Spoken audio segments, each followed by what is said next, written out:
It's a bustling Tuesday afternoon at Los Angeles International Airport, Gate 47B. The usual chaos of travelers rushing to catch flights, announcements echoing through the terminal, and the constant hum of conversation fills the air. But what's about to unfold at this gate will become the most talked about airport incident of the year. Margaret Collins, a 52-year-old woman with graying hair and a gentle demeanor, stands at the boarding counter, clutching her ticket with trembling hands. She's wearing a simple floral dress and carries a small medical bag, the kind heart surgery patients are given upon discharge. Her movements are careful, deliberate, the way someone moves when they are still healing from a major operation.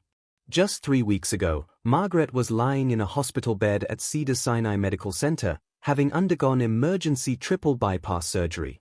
The doctors had been clear, she was lucky to be alive. The recovery would be long, but she was stable enough to travel. Today was supposed to be special. She was flying to Atlanta to celebrate her 53rd birthday with her elderly mother, the only family member who had bothered to visit her in the hospital. Standing behind the gate podium is Serena Wright, a gate agent in her early 30s with perfectly styled hair and an air of self-importance that seems to radiate from her every gesture. She's the kind of employee who takes pleasure in enforcing rules, especially when it gives her power over others. Her nameplate gleams under the fluorescent lights, and she wears her authority like armor. But here's where this story takes an unexpected turn. Sitting quietly in the boarding area, observing everything with a kind of calm intelligence that makes adults uncomfortable, are 3 8-year-old girls, triplets Ariel, Belle, and Camille Washington. To most passengers, they appear to be traveling alone, 3 well-dressed black children with matching designer backpacks, speaking in hushed tones while adults around them scroll through phones and complain about delays. What nobody in that airport knows, not Serena, not the other passengers, not even Margaret herself, is that these 3 little girls control a business empire worth over $12 billion. They're not just traveling to Atlanta, they're flying on their private jet, which is currently being prepped at a different terminal. But something about the scene unfolding at Gate 47B has caught their attention. Ariel, the unofficial leader of the trio, has been watching Margaret struggle with the boarding process for the past 10 minutes. She noticed how Margaret had to sit down twice while waiting in line, how she clutched her chest briefly when standing, and most importantly, how Serena's expression had changed from professional indifference to obvious disdain the moment Margaret approached the counter. Belle, the triplet with an eidetic memory for legal codes and corporate regulations, had already pulled up the airline's actual boarding policies on her tablet. What Serena was doing wasn't just wrong, it was illegal under both federal disability laws and the airline's own published guidelines. Camille, the empath of the group who could read people's emotions like an open book, saw something that broke her heart. Margaret wasn't just being denied boarding. She was being stripped of her dignity in front of dozens of strangers. And she was too weak to fight back effectively. The triplets had learned early in their young lives that wealth without compassion was worthless. Their parents, before the accident that had changed everything, had taught them that with great power comes great responsibility. Today, they were about to put that lesson into practice in a way that would make headlines around the world. Margaret's voice shakes as she tries to reason with Serena. I have all my medical documents. My cardiologist cleared me for travel. This flight is the only way I can reach my mother in time for my birthday tomorrow. Serena's response is cold, calculated, and loaded with barely concealed prejudice. I can see you're not well. Company policy is clear about passengers who might require medical assistance during flight. We cannot take that risk. What Serena doesn't realize is that company policy actually states the opposite, that passengers with medical conditions, when cleared by their doctors, should be accommodated with additional assistance, not denied boarding. She's banking on Margaret not knowing the rules, not having the energy to fight, and not having anyone to advocate for her. She's wrong on all 3 counts. The other passengers begin to take notice. A businessman in an expensive suit glances up from his phone, frowning at Serena's tone. A mother traveling with her teenager whispers something to her daughter, who immediately starts recording on her phone. An elderly gentleman who reminds Margaret of her late father steps closer, as if preparing to intervene. But it's the 3 8-year-old girls who move with the most purpose. They rise from their seats in perfect unison, a movement so coordinated it's almost choreographed. Ariel adjusts her designer blazer. Yes, an 8-year-old in a blazer that probably costs more than most people's monthly rent. Belle powers down her tablet and slides it into her leather messenger bag. Camille takes a deep breath, centering herself for what's about to come. Margaret is now visibly distressed. Her face is pale, and she's gripping the counter for support. The stress of the confrontation is clearly affecting her still healing heart. Tears begin to form in her eyes, not just from frustration, but from the humiliation of being treated like a problem to be solved rather than a human being deserving of respect. "Please," Margaret whispers, her voice barely audible above the airport noise. "I just want to see my mother. It's been 3 weeks since my surgery, and she doesn't know if I'm going to be okay. This ticket cost me my entire savings." Serena's response reveals everything you need to know about her character. That's not my problem. You should have considered your limitations before booking travel." Next. That's when 8-year-old Ariel Washington steps forward, her voice carrying an authority that seems impossible for someone her age. "Actually, it just became your problem. And you're about to learn exactly how expensive that mistake is going to be." Now, what happens next unfolds like a masterclass in social dynamics, power structures, and the kind of justice that makes your soul sing. But first, let me paint you the full picture of just how wrong Serena Wright is about to be. Margaret Collins isn't just any passenger. 3 weeks ago, when she was rushed to Cedars-Sinai with what doctors later described as a widowmaker heart attack, she was clinically dead for 4 minutes. 4 minutes. The surgical team that brought her back performed what her cardiologist called a miracle of modern medicine. Margaret had spent 2 weeks in intensive care, followed by another week in cardiac rehabilitation. But here's the heartbreaking part of Margaret's story. Throughout those 3 weeks of fighting for her life, not one of her 3 adult children came to visit. Not one. Her son Marcus, a successful lawyer in Chicago, was too busy with a major case. Her daughter Patricia, who lived just 2 hours away in San Diego, claimed she couldn't handle hospitals. And her youngest, David, didn't even return her calls. The only person who called every single day, who sent flowers, who prayed over the phone with Margaret when the nights were too long and scary, was her 78-year-old mother in Atlanta. A woman who had raised 6 children during the civil rights era, who had worked 3 jobs to put her kids through school, and who was now battling her own health issues but still found the strength to be Margaret's rock. Tomorrow is Margaret's 53rd birthday. It's also the first birthday she'll celebrate knowing she almost didn't live to see it. Her mother, Miss Ruby Collins, had insisted that Margaret come home to Atlanta, not just for the birthday, but for the healing that can only happen when a mother holds her child and tells them everything is going to be okay. Margaret had spent her last $847 on this plane ticket. $847. That was everything left after the medical bills, after the time off work, after the medications and the follow-up appointments. She had chosen to eat rice and beans for 2 weeks straight to afford this flight because seeing her mother wasn't a luxury, it was survival. And Serena Wright, gate agent extraordinaire, had just decided that Margaret's survival wasn't worth the minor inconvenience of processing her boarding pass. But let's talk about those 3 little girls who are now approaching the counter with the kind of confidence that makes grown adults do double takes. Ariel, Belle, and Camille Washington had been orphaned 18 months ago when their parents died in a car accident. But before that tragic night, Dr. Marcus Washington and Dr. Lisa Washington had made sure their daughters understood one thing above all else: their name meant something. Washington had built something extraordinary. They had developed and patented a revolutionary water purification system now used in developing countries worldwide. The technology was worth billions, and they had left it all to their 3 daughters.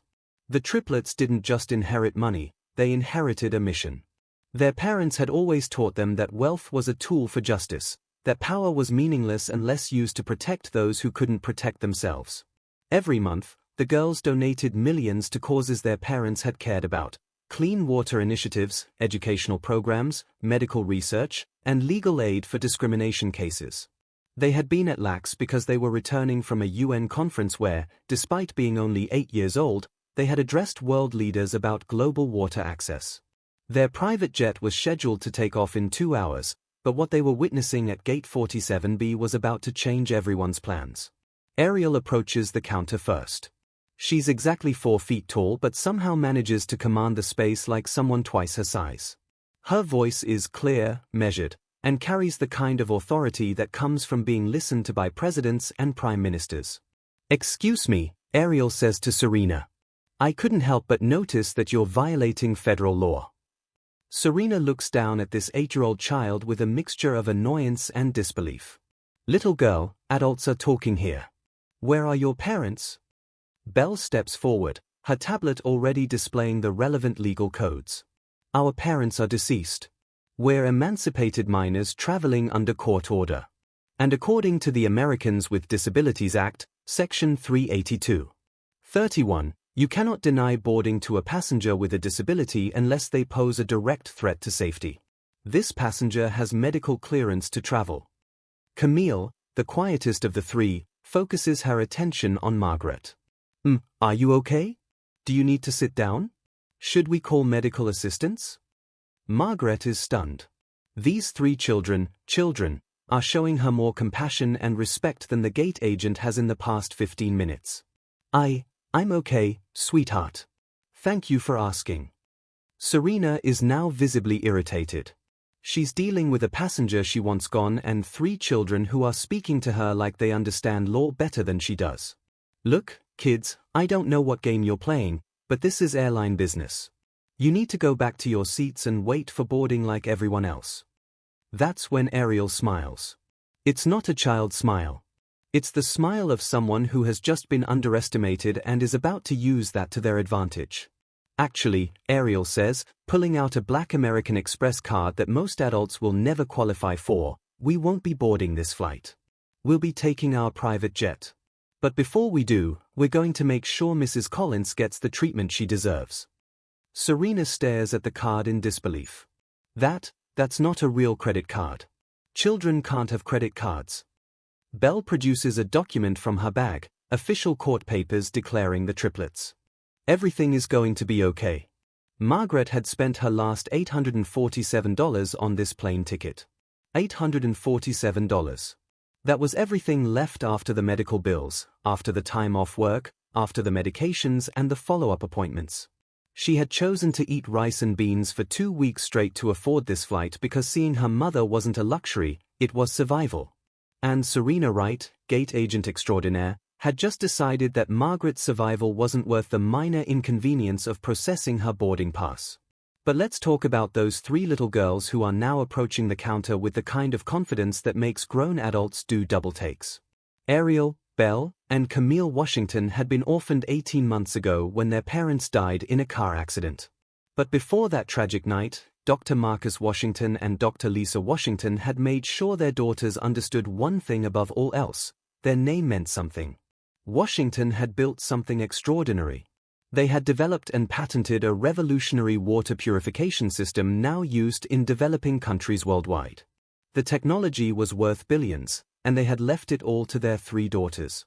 The triplets didn't just inherit money, they inherited a mission. Their parents had always taught them that wealth was a tool for justice, that power was meaningless unless used to protect those who couldn't protect themselves. Every month, the girls donated millions to causes their parents had cared about: clean water initiatives, educational programs, medical research, and legal aid for discrimination cases. They had been at lax because they were returning from a UN conference where, despite being only 8 years old, they had addressed world leaders about global water access. Their private jet was scheduled to take off in 2 hours, but what they were witnessing at Gate 47B was about to change everyone's plans. Ariel approaches the counter first. She's exactly 4 feet tall but somehow manages to command the space like someone twice her size. Her voice is clear, measured, and carries the kind of authority that comes from being listened to by presidents and prime ministers. "Excuse me," Ariel says to Serena. "I couldn't help but notice that you're violating federal law." Serena looks down at this 8-year-old child with a mixture of annoyance and disbelief. "Little girl, adults are talking here. Where are your parents?"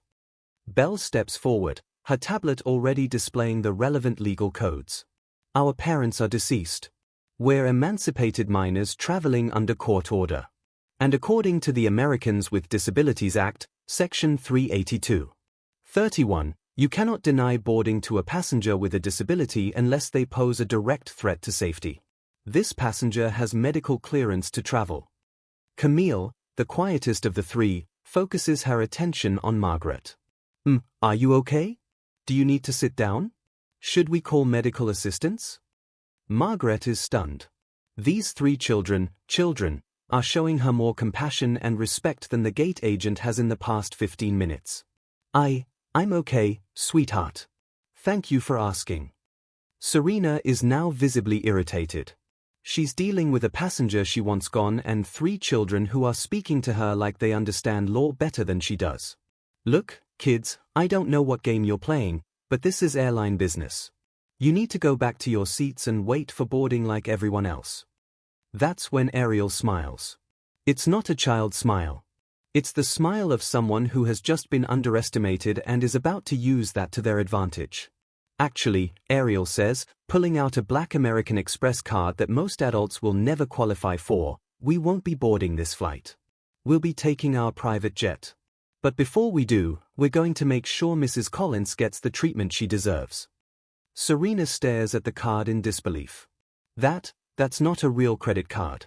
Children can't have credit cards. Belle produces a document from her bag, official court papers declaring the triplets emancipated minors with full legal rights to conduct business. Actually, we can. We have full legal capacity as emancipated minors.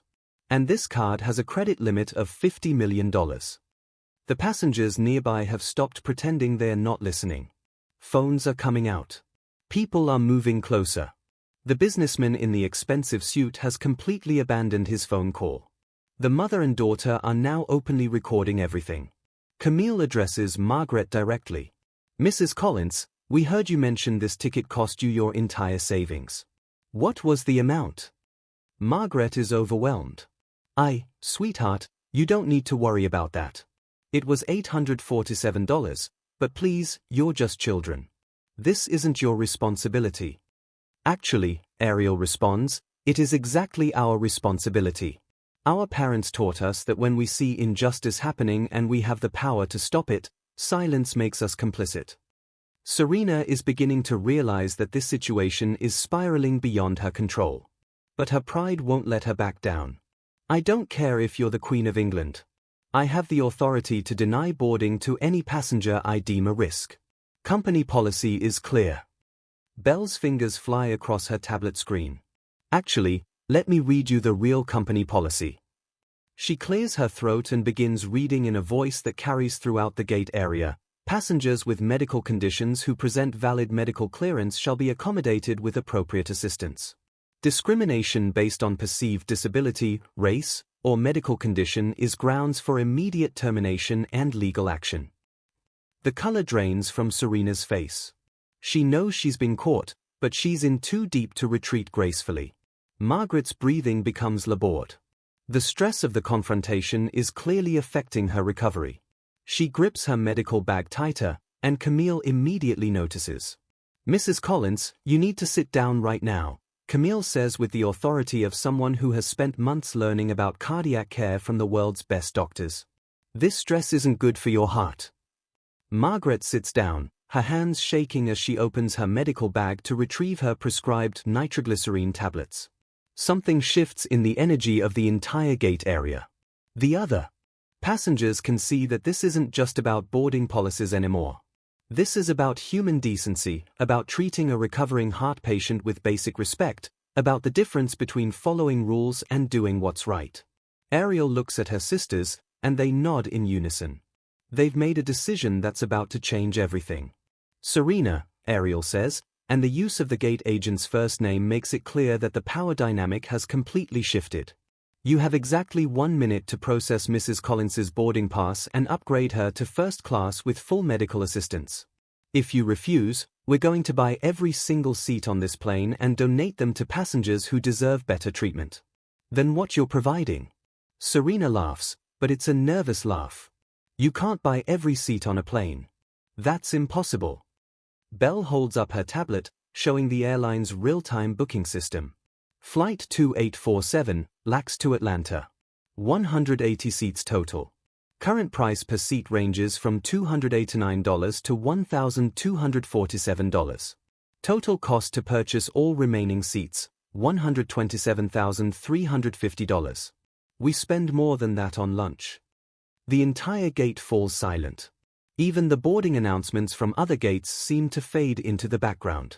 Everyone is staring at three 8-year-old girls who are casually discussing spending over $100,000 like it's pocket change. Margaret can't believe what she's hearing. Girls, please. You don't understand. I can't accept this. It's too much. You're children. Camille kneels beside Margaret's chair, taking her hand with the gentleness of someone who understands pain. Mrs. Collins, our parents died in a car accident 18 months ago. We know what it feels like to need family, to need someone who loves you to tell you that everything is going to be okay. Your mother needs to see you, and you need to see her. That's not charity. That's humanity. Tears begin streaming down Margaret's face, but for the first time since she arrived at the gate, they are tears of gratitude rather than frustration. Serena is now visibly panicking. She knows she's made a massive mistake, but her supervisor is nowhere to be found, and she's facing three children who apparently have more money and legal knowledge than most adults she deals with. Look, Serena says, her voice now less confident, maybe we can work something out. I might have been hasty in my assessment. Ariel shakes her head. Too late for that. You had the opportunity to treat Mrs. Collins with dignity, and you chose discrimination instead. Now you get to watch what happens when you pick on the wrong person in front of the wrong witnesses. The businessman who had been watching finally approaches. Excuse me, he says to Serena. I'm Robert Chin, partner at Morrison & Associates law firm. I specialize in civil rights cases. I've been recording this entire interaction, and I want you to know that what you've done here constitutes clear discrimination under federal law. These young ladies are absolutely correct. Serena's face goes pale. A law partner recording everything. This has gone from an inconvenient passenger to a potential lawsuit to a viral video disaster. But the triplets aren't done yet. Not even close. Ariel approaches the counter and places her black Amex card on the surface with a sound that seems to echo throughout the gate area. Here's what's going to happen. You're going to call your supervisor. You're going to explain that you've just discriminated against a heart surgery patient in front of multiple witnesses. And then you're going to watch us demonstrate exactly what customer service should look like. The other passengers are now openly gathering around, their phones out, their attention completely focused on this unprecedented confrontation between three 8-year-old billionaires and a gate agent who has clearly bitten off more than she can chew. Margaret sits in her chair, overwhelmed by the support of these three strangers who have appeared in her life like guardian angels. She's thinking about her mother, who will be waiting at the Atlanta airport with a happy birthday sign and a heart full of worry. She's thinking about the adult children who couldn't be bothered to visit her in the hospital but will probably call her a fool for accepting help from strangers. Most of all, she's thinking about the lesson these three remarkable children are teaching everyone in Gate 47B, that wealth without compassion is meaningless, but compassion with the power to act is unstoppable. Serena reaches for her phone to call her supervisor, her hands shaking as she realizes that her normal Tuesday afternoon has just become the most important phone call of her career. Here's the thing about the Washington triplets, they don't just throw money at problems. They investigate them. And in the 15 minutes since this confrontation began, Belle has been conducting the kind of background research that would make the FBI jealous. Using facial recognition software on her tablet, technology that her parents' company developed for security applications, Belle has identified every person in this gate area. She knows that the businessman, Robert Chin, has successfully prosecuted 3 major discrimination cases in the past 5 years. She knows that the mother recording everything is Dr. Sarah Williams, a prominent pediatric surgeon who has 2.3 million followers on TikTok.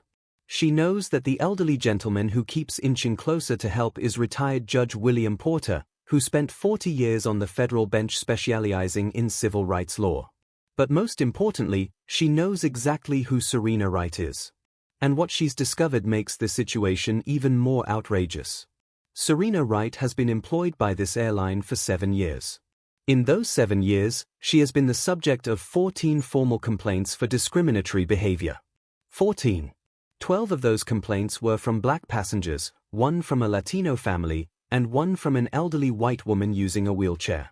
The airline has settled 6 discrimination lawsuits involving Serena in the past 3 years, paying out a total of $2.3 million to avoid public trials.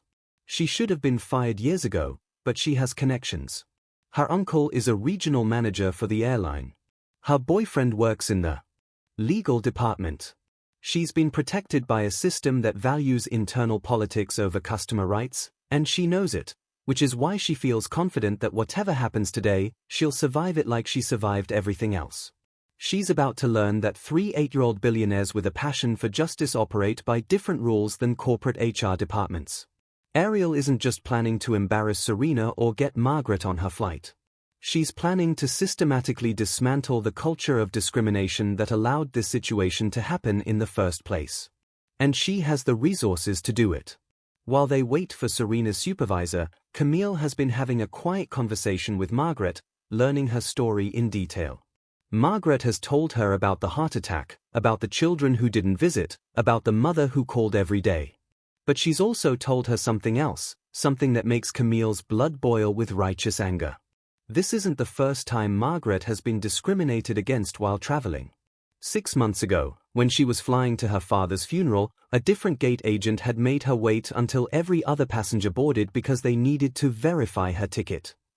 3 years ago, she was removed from a flight after a flight attendant claimed her behavior was suspicious, her behavior being that she had asked for a glass of water and a pillow.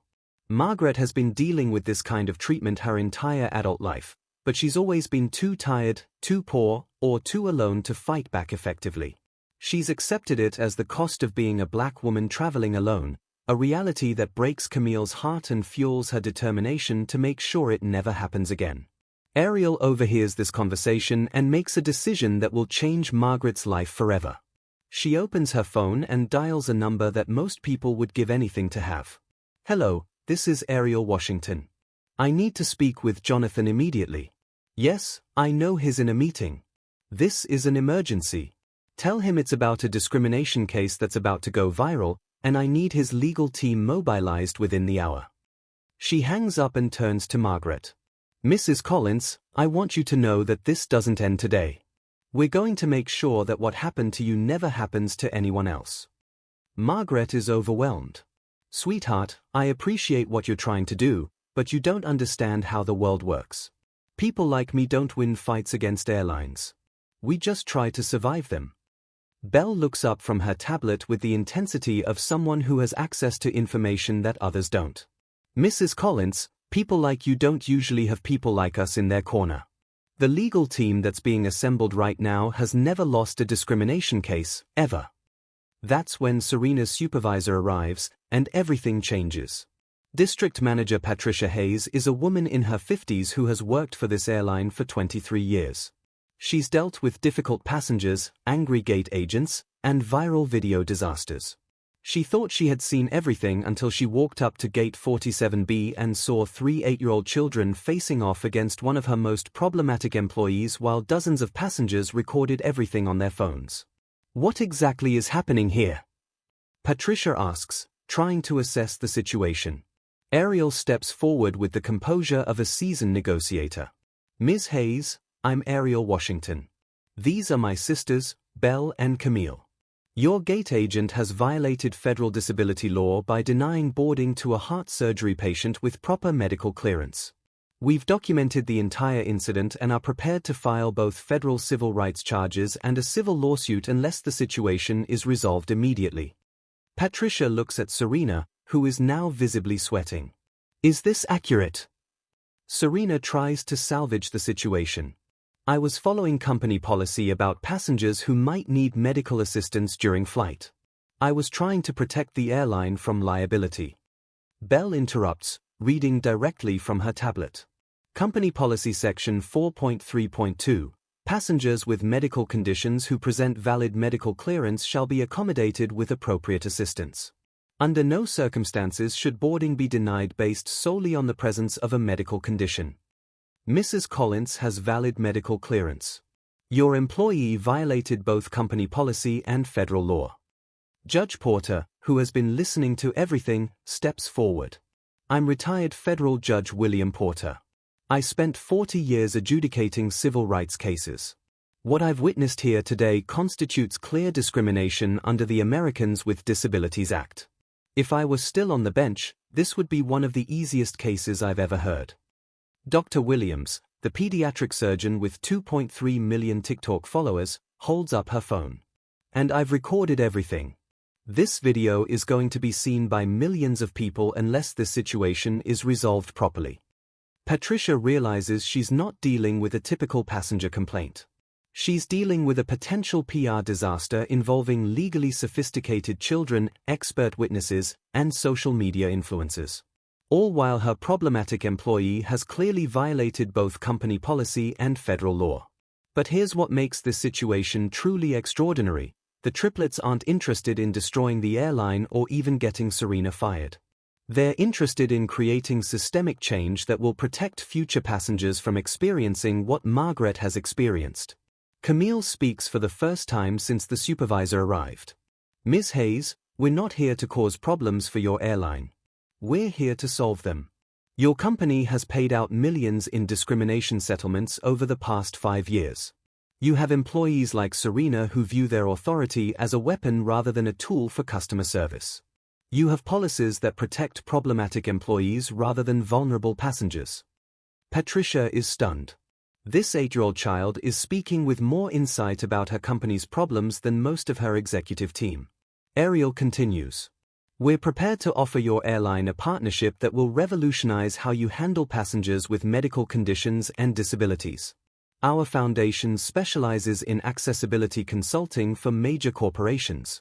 We can provide training, policy review, and ongoing oversight that will not only prevent future lawsuits but position your airline as an industry leader in inclusive travel. Bell adds the specifics. We're talking about a comprehensive program worth approximately $50 million in consulting services, provided free of charge to your airline. In exchange, you implement real accountability measures, proper training for all customer-facing employees, and transparent reporting on discrimination complaints. Patricia's mind is racing. $50 million in free consulting services from what appears to be a legitimate foundation run by 3 8-year-old billionaires. This could turn a potential disaster into the opportunity of a lifetime for her airline. But the triplets aren't done yet. Ariel looks directly at Serena, who has been standing silent during this entire exchange, clearly hoping she can fade into the background and escape consequences for her actions. However, Ariel says, her voice carrying the weight of final judgment, this partnership is contingent on accountability. Employees who discriminate against passengers can't simply be shuffled around or protected by internal politics. Real change requires real consequences. Margaret watches all of this unfold with a mixture of awe and disbelief. 3 hours ago, she was worried about whether she could afford taxi fare to the airport. Now she's watching 3 children negotiate what sounds like a multi-million-dollar corporate consulting contract on her behalf.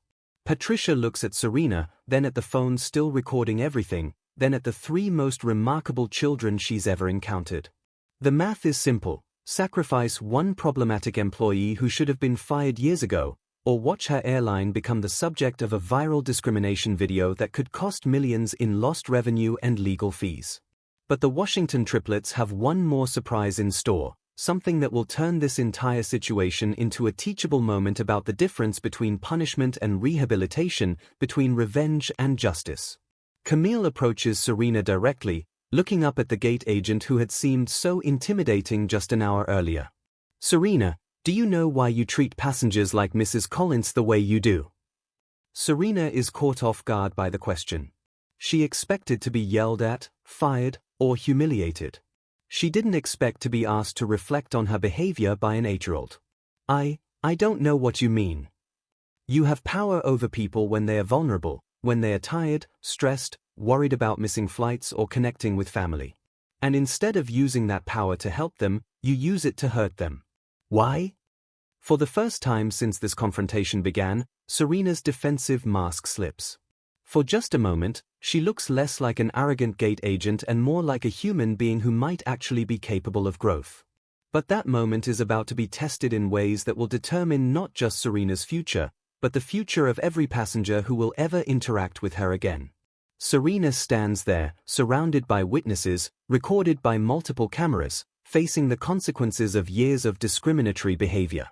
Every instinct tells her to deflect, to make excuses, to blame company policy or difficult passengers or anything other than her own choices. But Camille's question hangs in the air like a challenge. Why do you use your power to hurt people instead of help them? District Manager Patricia Hayes is calculating risk management strategies. Judge Porter is mentally reviewing relevant case law. Dr. Williams is considering how to frame this story for maximum social impact. Robert Chin is thinking about billable hours and settlement negotiations. But 8-year-old Camille Washington is thinking about something entirely different: redemption. Serena, Camille says gently, my parents taught me that hurt people hurt people. So I'm wondering, who hurt you? The question hits like a physical blow. Serena's carefully constructed professional mask cracks. And for just a moment, everyone in Gate 47B sees something unexpected: vulnerability. Because here's what nobody knows about Serena Wright, information that Bell discovered during her digital investigation but chose not to share publicly. Serena grew up in foster care. She was bounced between 12 different homes before aging out of the system at 18. She learned early that the only way to survive was to establish dominance quickly, to never show weakness, to use whatever small amount of power she had to protect herself from being hurt again. When she became a gate agent, she found herself in control of something for the first time in her life. People needed things from her: boarding passes, seat assignments, assistance with flights, and somewhere along the way, that power became intoxicating. It became her armor against a world that had repeatedly taught her she didn't matter. But people like Margaret, older, vulnerable, dependent on her help, triggered something in Serena that she didn't understand. They reminded her of her own powerlessness, her own experiences of being dismissed and discarded by systems that were supposed to protect her. And instead of empathizing with that pain, she had chosen to inflict it. Camille somehow senses all of this without knowing the specific details. 8 years old, and she can read the emotional landscape of a broken adult with the precision of a trained therapist. You don't have to answer that question in front of everyone, Camille says softly. But I think you should answer it for yourself. Margaret, still sitting in her chair but now watching this interaction with fascination, recognizes something in Serena's expression. It's the same look she saw in the mirror during those 3 weeks in the hospital when none of her children came to visit. The look of someone who has learned that the world is not a safe place and that other people will hurt you if you give them the chance.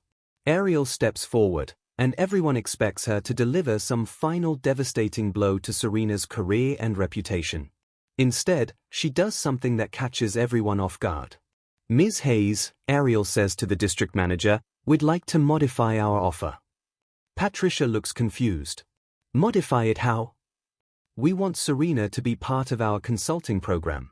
Not as an example of what not to do, but as a case study in how people can change when they are given proper support and training. The entire gate falls silent. Even the background noise of the airport seems to fade away as people process what they just heard. Belle steps forward with documentation already prepared on her tablet. Our foundation has had remarkable success with rehabilitation programs for employees who have engaged in discriminatory behavior. The key is addressing the root causes of that behavior while providing concrete tools for change. Serena stares at the 3 children in disbelief. You want to help me after what I did? Camille nods. We want to help everyone. That's the point. Mrs. Collins deserves better treatment than what you gave her. But you deserve better than being trapped in patterns of behavior that hurt other people, and ultimately hurt you, too. Margaret stands up slowly, her voice shaky but determined. I want to say something. Everyone turns to listen. Serena, what you did to me today was wrong. It was hurtful. It was discriminatory. And it was illegal. But these children are offering you something I never got when I was being mistreated. They're offering you a chance to be better. Tears begin forming in Margaret's eyes. When I was lying in that hospital bed thinking I might die, I kept wondering why my children couldn't find time to visit me. I wondered what I had done wrong as a mother, what I had failed to teach them about love and compassion and showing up for people who need you. Her voice grows stronger. But watching these three little girls fight for a stranger, watching them offer grace to someone who showed them none, this is what I wanted my children to learn. This is what it means to be human. She looks directly at Serena. So yes, I forgive you. Not because what you did was okay, but because forgiveness is what allows people to change. And if you're willing to change, then what happened here today wasn't meaningless. It was the first day of you becoming someone better. The emotional weight of Margaret's words settles over everyone in the gate area. Dr. Williams has tears streaming down her face as she continues recording. Judge Porter is nodding approvingly. Robert Chin looks like he's witnessing something that might restore his faith in human nature. But it's Serena's response that will determine whether this story ends in triumph or tragedy. She looks at Margaret, then at the triplets, then at her supervisor who holds her career in her hands. For 32 years, Serena Wright has made choices based on fear, on self-protection, on the assumption that the world is divided into those who have power and those who get hurt by it. Today, she's being offered a third option, the possibility that power can be used to heal rather than harm, that vulnerability can lead to strength rather than exploitation, that redemption is available even to those who have caused pain. I don't know if I can change, Serena whispers, her voice barely audible. I don't know if I know how. Ariel smiles, the first genuinely warm smile she's shown since this confrontation began. That's okay. Not knowing how to change is different from not being willing to try. Are you willing to try? Patricia Hayes realizes she's witnessing something extraordinary. In 23 years with this airline, she has dealt with discrimination complaints through legal settlements, employee terminations, and corporate damage control. She has never seen anyone offer transformation as an alternative to punishment. If Serena agrees to participate in your program, Patricia says carefully, what would that look like? Belle is ready with specifics. 6 months of intensive training on unconscious bias, customer service excellence, and cultural competency. Monthly one-on-one coaching sessions with our behavioral specialists. Quarterly progress reviews with measurable goals. And most importantly, direct mentorship from passengers who have experienced discrimination so she understands the real impact of her choices. Camille adds the emotional component. And therapy, real therapy, to address whatever pain is causing her to hurt other people. Because you can't heal what you don't acknowledge. Serena looks around at the faces surrounding her, witnesses to her worst behavior who are now offering her a chance at redemption. The old Serena would reject this offer out of pride, would claim she doesn't need fixing, would blame everyone else for misunderstanding her intentions. But something in Margaret's forgiveness, something in Camille's compassion, something in the possibility that she doesn't have to remain trapped in patterns of behavior that make her miserable, opens a door in Serena's heart that has been locked for decades. What if I fail? Serena asks. What if I go through your program and I'm still this person? Ariel's answer reveals wisdom that seems impossible for an 8-year-old. Then you'll be this person who tried to be better. That's still better than being this person who never tried at all. Judge Porter steps forward, his voice carrying the authority of 40 years on the federal bench.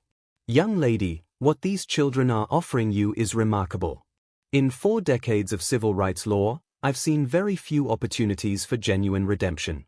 I suggest you accept their offer. Dr. Williams lowers her phone. Whatever decision you make, it's going to be seen by millions of people. You can be remembered as someone who discriminated against a heart surgery patient, or someone who had the courage to change when given the opportunity. Robert Chin, the civil rights attorney, adds his perspective. From a legal standpoint, participating in this program would demonstrate good faith efforts at remediation, which courts view very favorably in discrimination cases. But it's Margaret who provides the final push. Serena, I'm going to Atlanta to celebrate my 53rd birthday with my mother. It's the first birthday I'll have knowing I almost didn't live to see it. When she asks me about my flight, I want to be able to tell her about the gate agent who started out trying to keep me from flying, but ended up teaching me something about forgiveness and second chances. Serena takes a deep breath, and everyone in Gate 47B holds theirs, waiting to see whether this story ends in destruction or transformation. I accept, Serena says, her voice stronger than it's been all day. I accept your offer. And I'm sorry, truly sorry, for how I treated you, Mrs. Collins. You deserved so much better. The entire gate area erupts in spontaneous applause. Passengers who have been watching this drama unfold for the past hour are witnessing something they've never seen before: accountability that leads to growth rather than punishment, justice that includes redemption rather than revenge. But the Washington triplets aren't done yet. They have one more surprise that will turn this story into a legend. Because Ariel Washington reaches into her designer bag and pulls out something that makes everyone in Gate 47B question everything they think they know about coincidence, destiny, and the mysterious ways that justice sometimes works in this world. It's a photograph, an old photograph, creased from years of careful handling, protected in a clear plastic sleeve. And when she hands it to Margaret, the older woman's face goes completely white. "Where did you get this?" Margaret whispers, staring at the photograph with trembling hands. "It belonged to our parents," Ariel says softly. "Dr. Marcus and Dr. Lisa Washington. They kept it in their office, and after they died, we found it among their most treasured possessions." The photograph shows two young doctors, one black man and one black woman, working in what appears to be a free medical clinic. They're treating patients who clearly can't afford traditional health care. And in the background, helping to organize medical supplies, is a woman in her early 20s. It's Margaret. 28 years younger, but unmistakably Margaret Collins. "I don't understand," Margaret says, though tears are already forming in her eyes because part of her does understand. Part of her has been carrying this memory for 3 decades. Bell steps forward with additional documentation.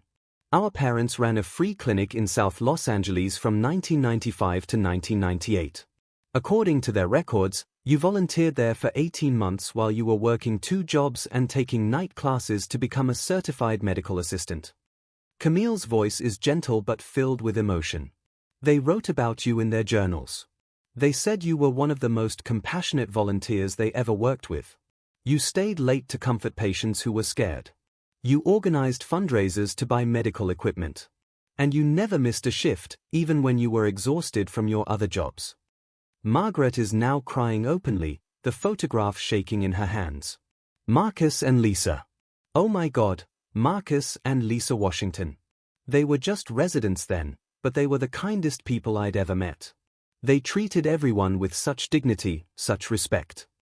Her voice breaks. "When the clinic lost its funding and had to close, I was heartbroken. I kept hoping I'd run into them again, but medical residency is so demanding, and then life just happened. I always wondered what became of them." Ariel takes Margaret's free hand in both of hers. "They never forgot you. They named their foundation after you. The Margaret Collins Foundation for Dignity in Healthcare. Every free clinic we fund, every scholarship we provide for medical students from underserved communities, every program we create to eliminate healthcare discrimination, it's all named after the woman who taught them that medicine without compassion is just science. But medicine with compassion can heal the world." The entire gate area has gone silent. Even the airport announcements seem to have stopped. Everyone is witnessing something that feels less like coincidence and more like divine intervention. Margaret looks at the 3 children who have just turned her world upside down. "You're their daughters. Marcus and Lisa's daughters." "We are," Camille says, tears streaming down her 8-year-old face. "And you're the woman who helped shape who they became as doctors and as human beings. You're the reason we learned that wealth without service is meaningless, that power without compassion is hollow." Judge Porter removes his glasses and wipes his eyes. In 40 years of adjudicating cases, he has never witnessed anything like this. Dr. Williams has stopped recording because she's crying too hard to hold her phone steady. Robert Chin is staring with the expression of someone who has just witnessed something that will change how he thinks about justice for the rest of his career. District Manager Patricia Hayes is realizing that what she initially thought was a customer service disaster has actually become the most beautiful story her airline has ever been part of. But it's Serena's reaction that surprises everyone most. She approaches Margaret hesitantly, her earlier defensiveness completely gone. "Mrs. Collins," Serena says, her voice thick with emotion, "I had no idea. I'm so sorry. Not just for today, but for not seeing who you were. For not seeing who any of my passengers are. Margaret looks at Serena with the same compassion she once showed to scared patients in a free clinic 30 years ago. Serena, you couldn't have known. But now you do know. Now you know that every passenger has a story, has people who love them, has contributed something valuable to the world. The question is, what are you going to do with that knowledge? Ariel steps forward with one final revelation that will complete this circle of justice in the most extraordinary way possible. Mrs. Collins, our parents left instructions in their will. If we ever found you, we were supposed to give you something. She pulls out an envelope, sealed and carefully preserved for 18 months since her parents' death. Margaret's name is written on the front in handwriting she recognizes immediately, Dr. Lisa Washington's distinctive script. Margaret opens the envelope with shaking hands and reads aloud. Dear Margaret, if our daughters are reading you this letter, it means we're no longer here to thank you in person for the gift you gave us. You taught us that being a doctor isn't about having the right credentials or the most advanced technology. It's about seeing the humanity in every person who needs help. About treating people with dignity regardless of their circumstances, about using whatever power you have to make the world a little bit kinder. Her voice breaks, but she continues. We named our foundation after you because you embody everything we wanted our daughters to learn about service and compassion. The work you did in our clinic wasn't just volunteering. It was ministry. You didn't just help us treat patients. You showed us how to honor them. Margaret pauses, overwhelmed by emotion, then reads the final paragraph. We've established a trust fund in your name, to be delivered if our daughters ever found you. It's not payment for your service. Your service was priceless. It's a tool so you can continue the work of bringing dignity and compassion to healthcare. Use it wisely. Use it generously. And know that every life you touch is a continuation of the legacy you helped us build. Ariel hands Margaret another document, bank papers showing a trust fund worth $2 million, earning interest for 18 months, waiting for this moment. Margaret stares at the papers in disbelief. $2 million. It's yours, Belle says simply. Our parents wanted you to have the resources to continue making a difference in people's lives. But Camille has one more surprise. And would like to offer you a position as Director of Compassionate Care for the Margaret Collins Foundation. It would involve overseeing our healthcare dignity programs, training medical professionals in patient advocacy, and making sure that what happened to you today never happens to anyone else seeking medical care. Margaret looks around at the faces surrounding her, witnesses to what started as discrimination and has transformed into one of the most beautiful stories of redemption, reunion, and justice any of them have ever experienced. She thinks about her mother waiting in Atlanta, about the birthday celebration that seemed so uncertain just 2 hours ago, about the adult children who couldn't be bothered to visit her in the hospital but who will undoubtedly suddenly have time for her once they learn about her new circumstances. Most of all, she thinks about Marcus and Lisa Washington, 2 young doctors who showed her that medicine could be a ministry and who are continuing to impact lives through their remarkable daughters even after death. I accept, Margaret says, her voice strong and clear for the first time since she arrived at Gate 47B. I accept the position. I accept the trust fund. And I accept the responsibility that comes with both. She turns to address everyone in the gate area. What you've witnessed here today isn't just about airline policies or discrimination laws. It's about the truth that we're all connected. That kindness creates ripples that travel through decades. That second chances can transform not just individuals but entire systems. She looks directly at Serena. And it's about the truth that redemption is always possible for those brave enough to choose it. The spontaneous applause that erupts from the gate area is unlike anything anyone has ever heard in an airport. It's not just clapping, it's the sound of people celebrating the possibility that the world can be better than it is. That justice and mercy can coexist. That children can teach adults how to use power responsibly. Patricia Hayes steps forward with tears in her eyes. Mrs. Collins, on behalf of this airline, I want to formally apologize for your treatment today and invite you to fly first class to Atlanta at no charge. Your return flight and any future flights with us will also be complimentary for life. She turns to the triplets. and I want to formally accept your consulting partnership. Our airline needs the kind of transformation you're offering. Judge Porter raises his voice to address everyone. Ladies and gentlemen, you have just witnessed something extraordinary. You've seen justice that includes redemption, power used for healing rather than harm, and children who understand moral leadership better than most adults. This is a story you'll be telling for the rest of your lives. Dr. Williams, still wiping tears from her eyes, holds up her phone. And it's a story that millions of people are going to see. Because this video is going to remind the world that extraordinary things happen when ordinary people choose compassion over indifference. As Margaret prepares to board her flight to Atlanta, first class, with full medical assistance, surrounded by the love and support of 3 children who have just changed her life forever, she realizes that this story isn't ending. It's just beginning. Because tomorrow she'll start her new position with the Margaret Collins Foundation. She'll begin the work of training healthcare professionals to see patients as human beings deserving of dignity rather than problems to be solved.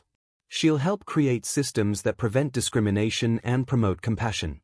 And Serena will begin her own journey of transformation, learning to use her authority to help rather than hurt, to see passengers as people with stories rather than obstacles to her efficiency. The ripples from this single afternoon at Gate 47B will spread outward for years to come, touching lives that haven't even been born yet, creating a legacy of justice and mercy that will honor the memory of Dr. Marcus and Dr. Lisa Washington while ensuring that their daughter's compassion continues to heal the world. As Margaret boards the plane that will take her home to her mother's birthday celebration, she carries with her not just the memory of discrimination overcome, but the profound truth that the universe has a way of circling back to remind us who we really are. And who she really is, a woman of dignity, compassion, and strength, has just been recognized by 3 children who embody everything she taught their parents 30 years ago. The flight attendant who assists Margaret to her first-class seat has tears in her eyes. She's heard about what happened at Gate 47B through the airline's internal communication system. Word spreads fast in an airport. Mrs. Collins, we're honored to have you on this flight. Is there anything at all we can do to make you more comfortable? Margaret settles into her seat, looking out the window at the California sunshine that seems brighter somehow, more hopeful. Actually, she says with a smile that reaches her eyes for the first time in weeks, there is one thing. Can you help me write a birthday message to my mother? I want to tell her that this year, I'm bringing her more than just my presents. I'm bringing her a story of hope. Overcome, but the promise of a future where such discrimination becomes impossible because too many people have learned to choose love over fear, redemption over revenge, and hope over despair. And in the gate area behind her, 3 8-year-old girls pack up their tablets and prepare to board their private jet, knowing they've done exactly what their parents raised them to do. Use their power to make the world a little bit kinder, one person at a time. Call to action if this incredible story of justice, redemption, and the power of compassion has moved you as much as it's moved me, please hit that subscribe button right now. Stories like this remind us that extraordinary things happen when ordinary people choose to do what's right, regardless of the cost. And make sure to hit that notification bell, because I have so many more stories of justice and triumph that you absolutely need to hear. Final engagement question This story shows us that our actions have consequences we might never see, that kindness creates ripples that can travel through decades. What's one act of kindness someone showed you that changed your life? Share it in the comments below. After witnessing this incredible reunion, I think we all need reminders that our compassion